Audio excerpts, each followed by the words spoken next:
Hi everyone, P block elements start किए थे हम लोग ग्रुप 13 और उसमें से 2 लेक्चर्स देख चुके थे। लास्ट लेक्चर में ग्रुप 13 एलिमेंट्स का जनरल कैरेक्टरिस्टिक्स कर रहे थे हम लोग, जिसमें इलेक्ट्रॉनिक कन्फिग्रेशन देखा था हमने, सेल वाइज, सब सेल वाइज और नोबल गैस के आधार पे, और एक एटॉमिक साइज या एटॉमिक रेडियस के बारे में जो है हम लोग कर रहे थे।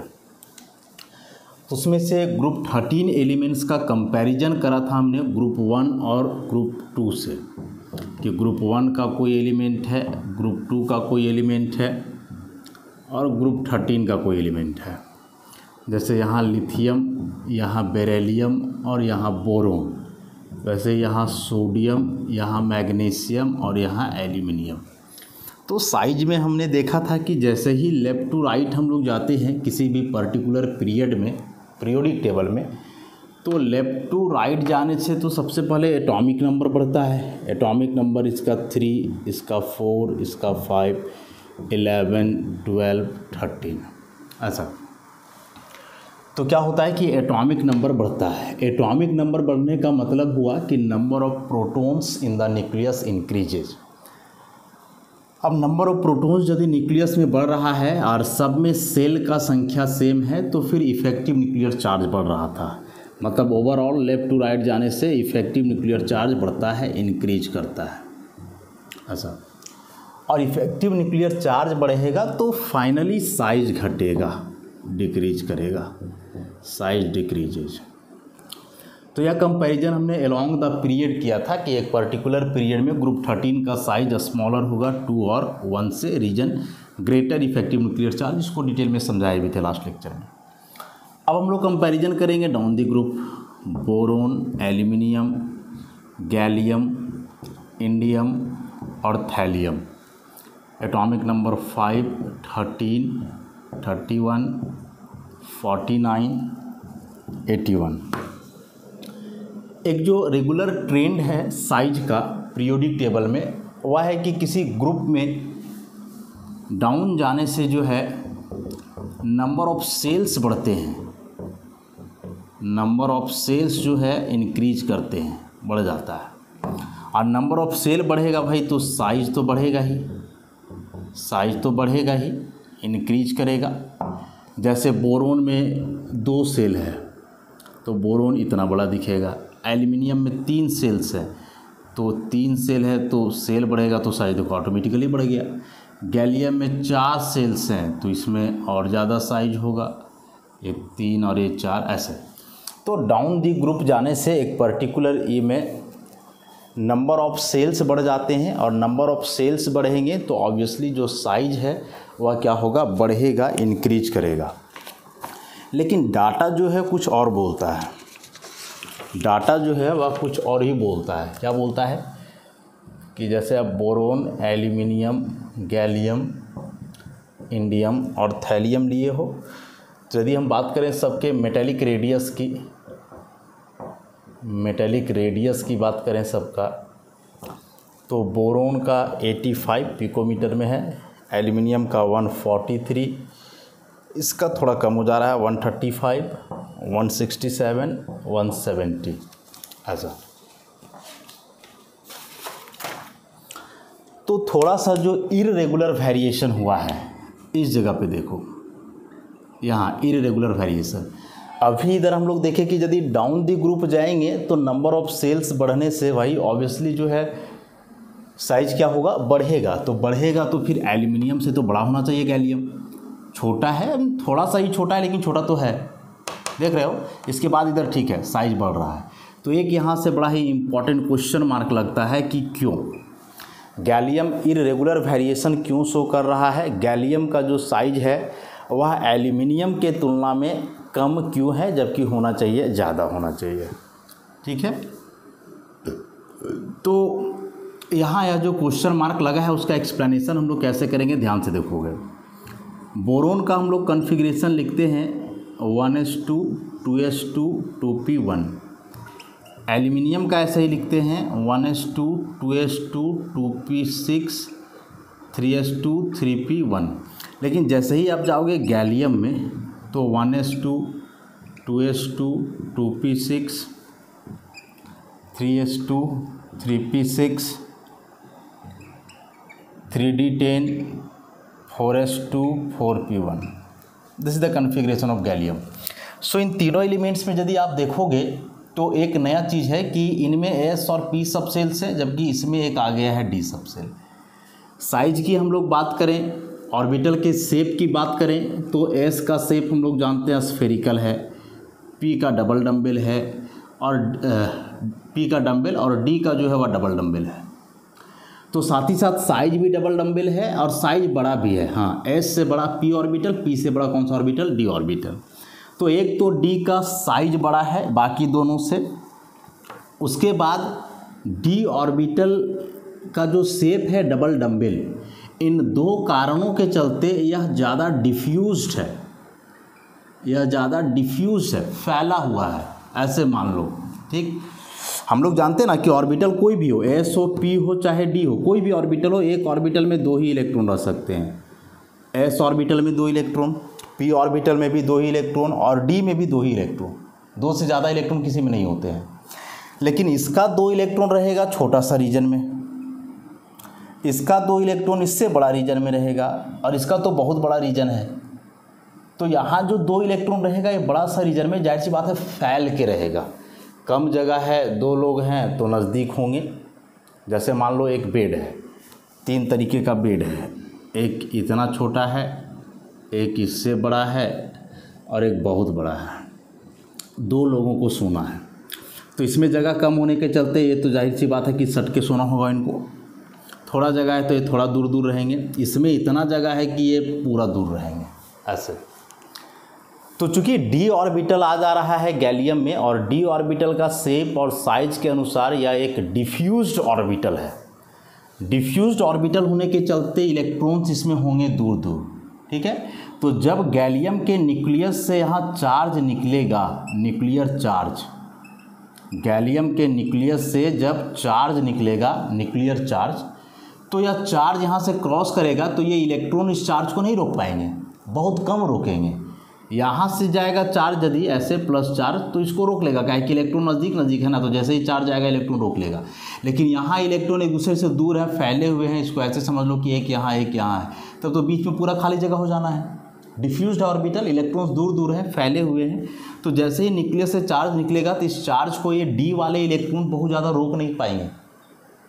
शिल्डिंग इफेक्ट कम होगा, केमिस्ट्री की भाषा में इसको बोले तो जो शिल्डिंग इफेक्ट होता है d ऑर्बिटल का वह काफ़ी कम होता है, न्यूक्लियस को शिल्ड नहीं कर पाता है। तो जब यहाँ चार्ज रुकेगा नहीं तो अधिक से अधिक चार्ज पहुँचेगा बाद में, तो बाद में यहाँ क्या है, लास्ट सब सेल इसका 4 वाला सेल, तो जब यहाँ के इलेक्ट्रॉन के पास ज़्यादा चार्ज पहुँचेगा तो ये इधर अट्रैक्ट भी तो ज़्यादा होगा, और जब ये ज़्यादा अट्रैक्ट होगा, वैलेंस सेल का अट्रैक्शन न्यूक्लियस की तरफ ज़्यादा होगा, तो ऑब्वियसली साइज इसका कॉम्प्रेस हो जाएगा, मतलब कि साइज इसका थोड़ा छोटा हो जाएगा, सिकुड़ जाएगा। समझ गए क्या हमने बताया? सो कि गैलियम का जो अनएक्सपेक्टेडली स्मॉलर साइज है एल्यूमिनियम का, इसका वजह है कि गैलियम में d ऑर्बिटल है, d ऑर्बिटल का शेप और साइज ऐसा है कि वह डिफ्यूज्ड होता है, इसका शिल्डिंग इफेक्ट कम है, तो जो इसमें इलेक्ट्रॉन्स होते हैं वे इलेक्ट्रॉन इस न्यूक्लियर चार्ज को बहुत ज़्यादा रोक नहीं पाते हैं। जब वे न्यूक्लियर चार्ज को नहीं रोक पाएंगे तो यह न्यूक्लियर चार्ज क्रॉस करेगा इससे और लास्ट वाले सेल के पास ज़्यादा पहुंचेगा। अब यदि लास्ट वाला सेल के पास न्यूक्लियर चार्ज ज़्यादा पहुंचता है तो ये लास्ट सेल का अट्रैक्शन न्यूक्लियस की तरफ ज़्यादा होगा, और लास्ट सेल का अट्रैक्शन न्यूक्लियस की तरफ ज़्यादा होगा तो ये कॉन्ट्रैक्ट कर जाएगा, सिकुड़ जाएगा, और इसीलिए साइज थोड़ा सा क्या हो गया है, कम हो गया है। बोलोगे सर तो इसके बाद वालों में, इंडियम में भी तो होगा, थैलियम में भी तो होगा, ऑब्वियसली होगा, डेफिनेटली होगा, लेकिन इनमें सेल बहुत ज़्यादा है ना।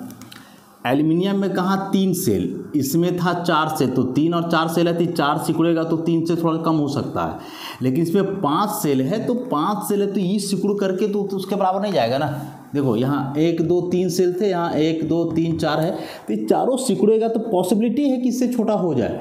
अब जिसमें ऐसा 5 सेल है उसमें बोलोगे कि वह सिकुड़ करके इससे छोटा हो जाए, this is one never possible, कहीं पॉसिबल नहीं है। समझ गए बात को? तो ऐसे आते ही रहेंगे इसमें, ये जो रेगुलर वेरिएशन नहीं होता है साइज का, अचानक से साइज किसी का कम हो जाए बढ़ने की जगह, तो हमेशा इस बात को याद रखोगे कि सबसे ज़्यादा चार्ज को रोकता है एस के जो इलेक्ट्रॉन्स होते हैं वे, शिल्डिंग इफेक्ट सबसे ज़्यादा है, उससे हल्का कम पी, डी वाले बहुत कम चार्ज को रोक पाते हैं और एफ वाले तो उससे भी कम। सो शिल्डिंग इफेक्ट की यदि हम लोग बात करें सारे ऑर्बिटल्स में, तो एस का सबसे अधिक, then p, then d, then f. Shielding effect, shielding effect मतलब इलेक्ट्रॉन को न्यूक्लियस से ढकने का जो इफेक्ट है उसकी बात हम लोग कर रहे हैं। एस का सबसे अधिक होता है। शिल्डिंग इफेक्ट जितना ज़्यादा रहेगा, लास्ट वाले सेल के पास न्यूक्लियर चार्ज कम पहुंचेगा, इलेक्ट्रॉन न्यूक्लियस की तरफ कम अट्रैक्ट होगा, साइज बड़ा होना है। शिल्डिंग इफेक्ट कम है माने न्यूक्लियर चार्ज को कम रोकेगा, तो वैलेंस सेल इलेक्ट्रॉन के पास अधिक से अधिक न्यूक्लियर चार्ज पहुंचेगा, वैलेंस सेल इलेक्ट्रॉन का अट्रैक्शन ज़्यादा होगा न्यूक्लियस की तरफ और फाइनली साइज डिक्रीज कर जाएगा। तो एक साइज का जो चल रहा था अनएक्सपेक्टेड वेरिएशन, इसको एक्सप्लेन किए हम लोग। तो यह एटॉमिक साइज तो हम लोग देख लिए। एक आयनिक साइज की यदि बात करें तो लास्ट क्लास में जब कन्फिग्रेशन कर रहे थे हम लोग, तो उस समय देखे थे कि इन सारे एलिमेंट्स का वैलेंस सेल में 3 इलेक्ट्रॉन्स हैं। इन सारे एलिमेंट्स का वैलेंस सेल में कितने हैं? 3 इलेक्ट्रॉन्स हैं। तो जनरल इलेक्ट्रॉनिक कन्फिग्रेशन ऐसा था ना, NH2 NP1, वैलेंस सेल के ये 3 इलेक्ट्रॉन्स, यदि ये तीनों इलेक्ट्रॉन्स लूज कर दिए जाते हैं तो यहाँ जो मेटल होगा उस पर 3+ आएगा। तो ये M++ के लिए हम लोग लिख रहे हैं आयनिक साइज। तो आयनिक साइज का एक रेगुलर वेरिएशन ही है। बोरोन का 27 पिकोमीटर है, इसका 53.5 है, इसका 62 है। ये बोरोन का, एल्यूमिनियम का, गैलियम का, यहाँ इंडियम का 80 और थैलियम का 88.5। इसमें रेगुलर वेरिएशन है, डाउन जाने से बढ़ ही रहा है। अब बोलोगे सर यहाँ क्यों नहीं हुआ, यहाँ क्यों नहीं हुआ? तो देखो M++ है ना, तो M++ है तो इसका साफ साफ मतलब क्या हो गया कि इसका जो लास्ट में अभी जो बता रहे थे कि गैलियम का जो लास्ट में 4s2 4p1 था, ये तो ख़त्म हो गया। अब इसका वैलेंस हो गया 3d। अब इसका वैलेंस सेल क्या हो गया? 3d हो गया। 4s और 4p ख़त्म। तो अब ऐसा शिल्डिंग इफेक्ट वाला जैसा कोई बात तो होना नहीं है इस जगह पे, इसलिए एक रेगुलर वेरिएशन शो किया। एटॉमिक साइज में इरेगुलर वेरिएशन था, थोड़ा सा घट गया, लेकिन इसमें तो एकदम रेगुलर वेरिएशन है। 53 से बड़ा हो गया 62। यहाँ देख रहे हो 143 से कम है 135। एटॉमिक साइज घट रहा है लेकिन आयनिक साइज फिर बढ़ रहा है। तो ये क्यों घटा वो तो समझा दिए। ये क्यों नहीं घटा, इरेगुलर बढ़ते क्यों गया? तो ये नहीं घटा क्योंकि इसमें ये तो वैलेंस सेल ख़त्म हो गए, 3d बचा। अभी ज़्यादा चार्ज को रोके चाहे कम रोके, जब इसके आगे कुछ है ही नहीं तो फिर क्या ही प्रभाव पड़ने वाला है। नॉर्मल जो वेरिएशन है वही होना है, सेल बढ़ने से साइज बढ़ जाएगा।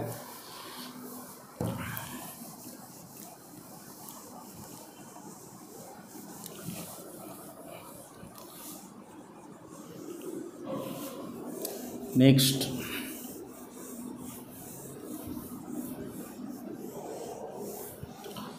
डेंसिटी की बात करें हम लोग।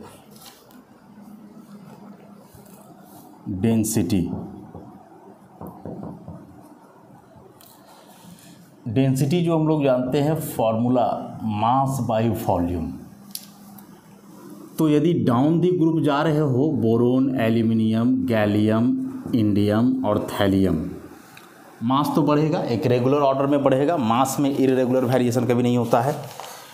बोरोन का मास 11 यूनिट, 27, 70, 150, 204.4। अब डाउन द ग्रुप जाने से यदि मास इन्हांस कर रहा है, बढ़ रहा है, तो ऑब्वियसली डेंसिटी भी क्या होगा? बढ़ेगा। और सबका जो डेंसिटी है इसका 2.4 ग्राम पर ml में है सब। 2.7, 5.9, 7.3 and 11.9. So on moving down the group from boron to boron to thallium, mass of the element increases and accordingly density also increases. बस इसका अब वॉल्यूम की बात करेंगे तो एटॉमिक वॉल्यूम का जो है ना डेंसिटी पे बहुत ज़्यादा प्रभाव नहीं पड़ता है, इस बात को याद रखोगे। एटॉमिक वॉल्यूम का जो है वह प्रभाव डेंसिटी पे बहुत ज़्यादा नहीं पड़ता है, इसको याद रखना है। तो मास बढ़ने से डायरेक्टली जो है बढ़ेगा ही डेंसिटी। नेक्स्ट प्रॉपर्टी की बात करें, मेल्टिंग एंड बॉइलिंग पॉइंट्स।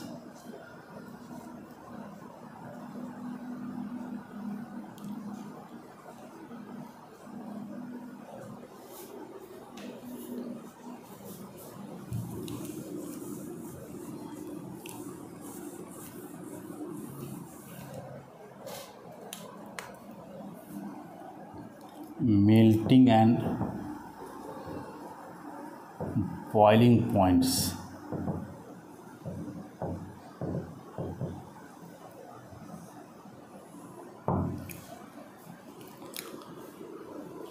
पहले डाटा ही लिख लिया जाए। Boron, aluminium, gallium, indium, thallium. Melting point, boiling point. तो डाटा जो बोल रहा है, और ये सभी डिग्री सेल्सियस में है, 2300 degree Celsius melting point, 660 degree Celsius, 30 degree Celsius, 157 degree Celsius, 303 degree Celsius. Boiling point 2550 degree Celsius, 2450 degree Celsius, 2240 degree Celsius, 2050 degree Celsius and 1470 degree Celsius.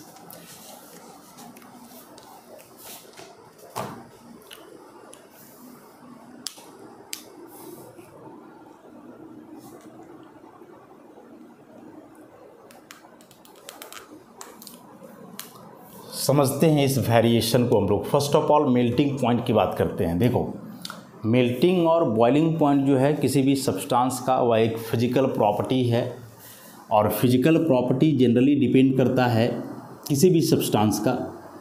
यह जो मेल्टिंग पॉइंट और बॉइलिंग पॉइंट है, यह depend करेगा किन बातों पे? तो इंटरमॉलिक्यूलर फोर्स पे,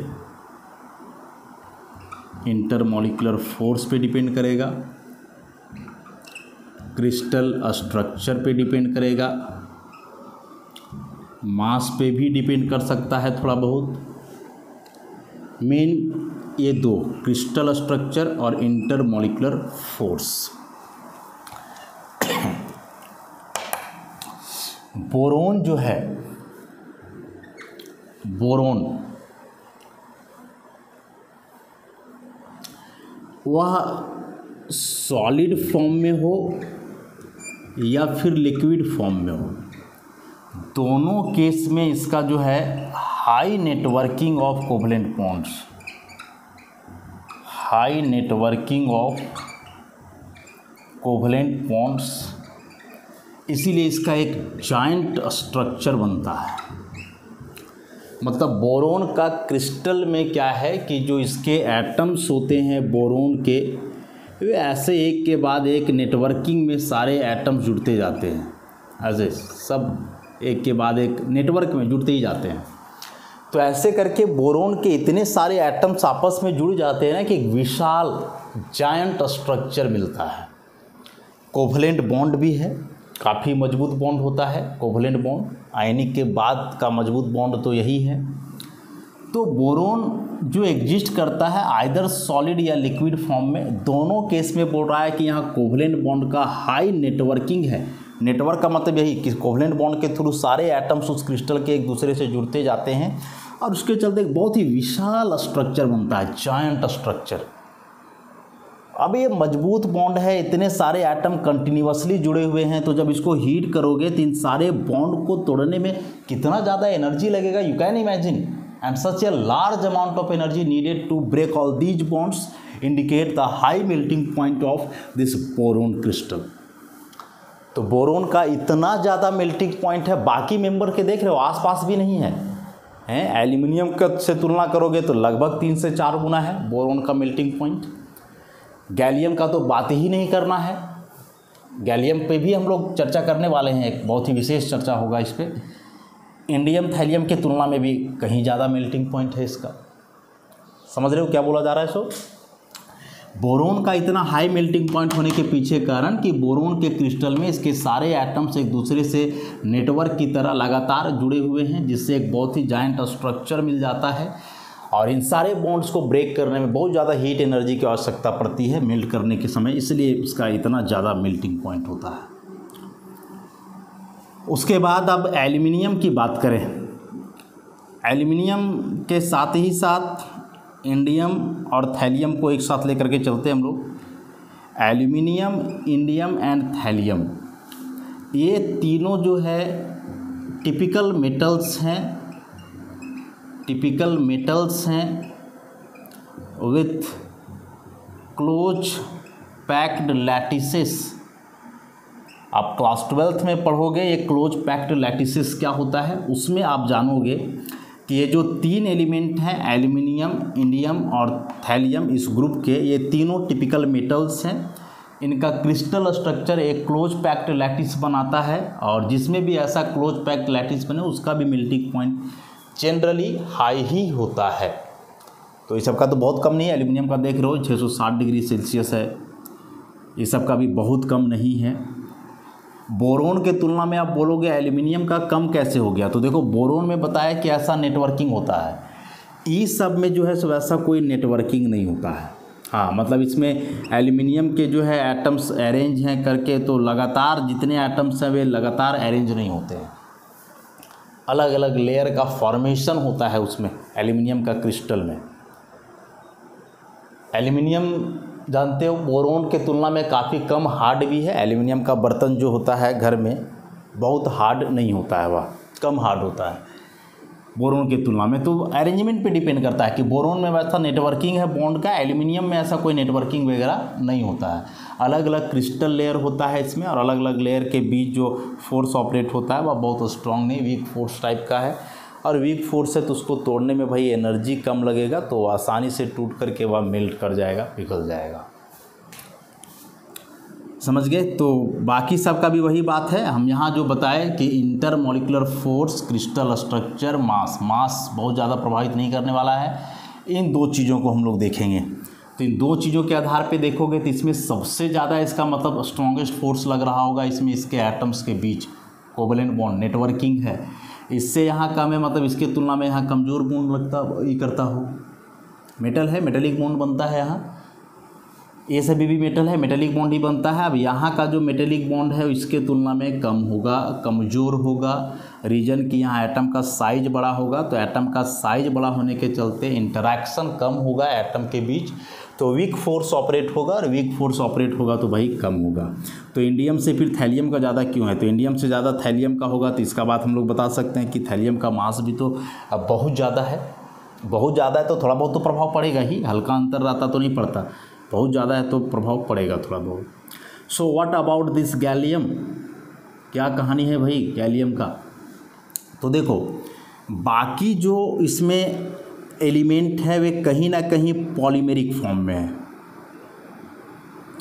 मतलब कि उसमें बहुत सारे एटम्स एक दूसरे से आपस में जो है जुड़े हुए होते हैं, बहुत सारे एटम्स आपस में जुड़े हुए होते हैं। लेकिन गैलियम का कहानी है कि गैलियम जो है वह एग्जिस्ट करता है डायटॉमिक मॉलिक्यूल के रूप में। गैलियम का जो एग्जिस्टेंस है वह किस रूप में है, Ga2 के रूप में। हाँ मतलब 2 ही एटम का एक मॉलिक्यूल इसमें बनता है। अब 2 एटम भाई आपस में ऐसे करके जुड़ा हुआ है तो तोड़ने में कितना एनर्जी लगेगा, थोड़ा बहुत जो यहाँ दिख रहा है, टूट गया, एटम अलग अलग हो गए, सॉलिड से मेल्ट करके लिक्विड में बदल गया। समझ रहे हो इस बात को? तो गैलियम का इतना कम मेल्टिंग पॉइंट होने के पीछे यही वजह है कि gallium exist as Ga2 molecule, diatomic molecule, while the rest of the elements of this group exist as polyatomic molecule। बहुत सारे एटम्स जुड़े होते हैं एक दूसरे से, और इसमें मात्र दो गैलियम आपस में जुड़ गया, डायटॉमिक मॉलिक्यूल बन गया। तो दो एटम के बीच के बॉन्ड को तोड़ने में बहुत ज़्यादा एनर्जी नहीं लगेगा, आसानी से टूट जाएगा, अलग हो जाएंगे, दूर दूर चले जाएंगे, सॉलिड से किस में बदल जाएगा, लिक्विड में बदल जाएगा। तो मेल्टिंग पॉइंट का कहानी हमने देखा। बॉइलिंग पॉइंट की कहानी को देखोगे तो डाउन द ग्रुप जाने से रेगुलर घटते ही जा रहा है।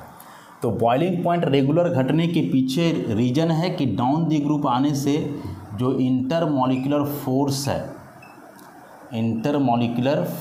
है वह घटेगा, डिक्रीज करेगा।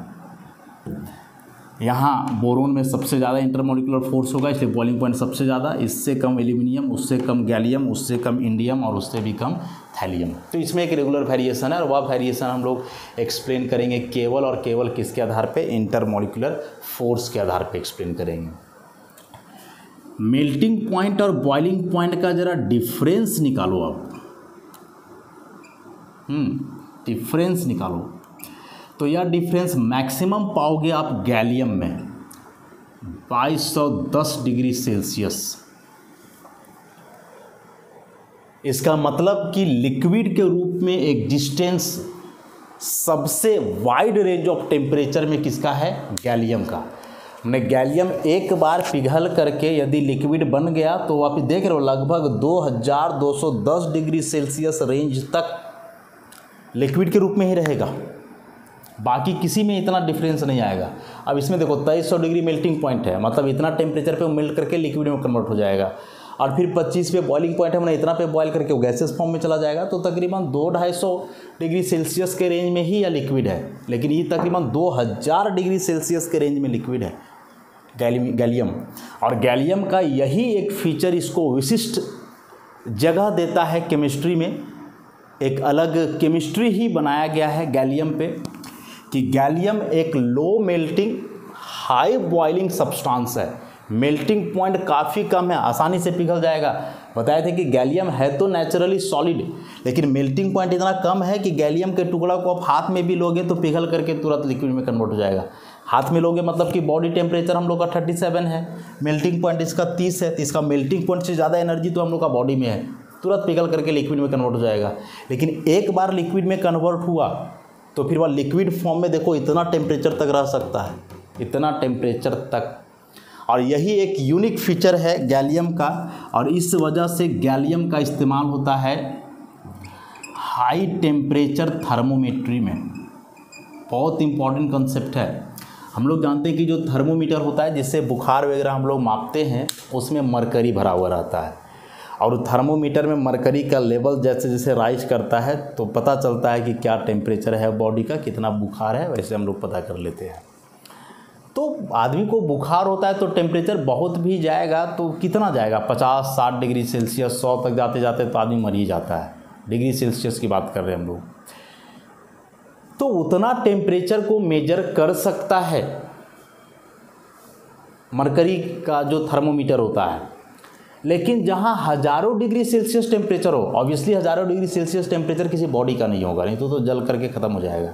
मतलब कहीं आग वगैरह लग गया, वहाँ का टेम्परेचर क्या है रिकॉर्ड करना है, तो वहाँ थर्मोमीटर लेकर के जाओगे तो थर्मोमीटर को जैसे ही वहाँ यूज करेंगे उसमें जो मरकरी भरा हुआ है उसका तो बॉइलिंग पॉइंट उससे बहुत कम ही है, उतना टेम्परेचर पे बॉयल करने लगेगा उसके अंदर ही, कोई रीडिंग बताएगा ही नहीं, ब्लास्ट भी कर सकता है। इसीलिए उस कंडीशन में थर्मोमीटर में भरा जाता है क्या, गैलियम। क्यों? क्योंकि हम लोग देख रहे हैं कि गैलियम का बॉइलिंग पॉइंट 2240 है। इसका मतलब हुआ कि गैलियम इस टेम्परेचर तक लिक्विड ही रहेगा, मतलब इतना हाई टेम्परेचर तक यह अपने स्टेट को चेंज नहीं करेगा और एक रेगुलर राइज दिखाएगा थर्मोमीटर में, तो उस टेम्परेचर को हम लोग मेजर कर पाएंगे। तो इसको याद रखोगे, बेहद ही इम्पॉर्टेंट क्वेश्चन है कि कोई ऐसे ऑप्शन दे देगा कि इसमें किसका इस्तेमाल जो है हम लोग कर सकते हैं एक हाई टेम्परेचर थर्मोमेट्री में, तो गैलियम का। और वजह इसका हम लोग समझ गए कि यह एक low melting high boiling liquid है, मतलब एक हाई टेम्परेचर तक या लिक्विड फॉर्म में ही एग्जिस्ट कर सकता है। तो करेगा तो ये भी, लेकिन इसको पिघलाने के लिए टेम्परेचर भी तो ज़्यादा लगेगा। इसका एकदम नॉर्मल टेम्परेचर पर पिघल जा रहा है, बहुत हाई टेम्परेचर तक लिक्विड के फॉर्म में मेनटेन किया हुआ है अपने आप को। समझ गए ना। गैलियम का केमिस्ट्री बहुत ही इंपॉर्टेंट है, इसको आप याद रखोगे, वेरी वेरी इंपॉर्टेंट, गैलियम का केमिस्ट्री। तो आज का इस लेक्चर में जो है हम लोग यहीं तक रखते हैं। काफ़ी कुछ सीखा हमने इस टॉपिक से, मेनली गैलियम के दृष्टिकोण से देखा जाए तो यह एक पॉइंट बेहद इंपॉर्टेंट हो गया, इसको याद रखोगे। पहला क्वेश्चन कि why gallium has exceptionally such या very low melting point of 30 degree Celsius. Reason एक ही है कि डायटोमिक मॉलिक्यूल है, बाकी सारे पॉलीएटॉमिक होते हैं। And why gallium is used in high temperature thermometry, so the reason is front of you. High temperature range तक यह क्या है, लिक्विड फॉर्म में एग्जिस्ट करता है। ठीक है, तो इसके बाद के जो टॉपिक्स हैं उसको हम लोग नेक्स्ट लेक्चर में करेंगे। आज के लिए इतना ही, धन्यवाद।